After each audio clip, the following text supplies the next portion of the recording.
It's another day, another vlog. Good morning mga kamaniac! For today's video, magluto taog sabaw.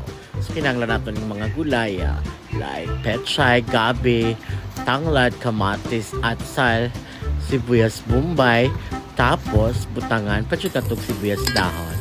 So mag-start na taog gisa-gisa. Isaw na to ang mga lamasin mo ako. And yes, a big shout out to our star sender, Tok, and to Chrisley J. Lato and Giant Rice. Thank you for supporting me always, guys. Well, nagagisa-gisa to sa atong mga lamas.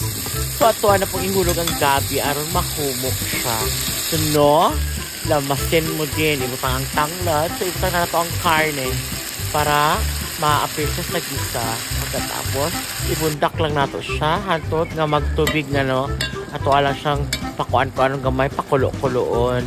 So, sa tanan-tanan dahil na nagatanaw sa kong video, no. Salamat kayo sa inyong pagsuporta for me. Hinaot nga dili dyan mo magsawa. So, nagbukal-bukal na siya.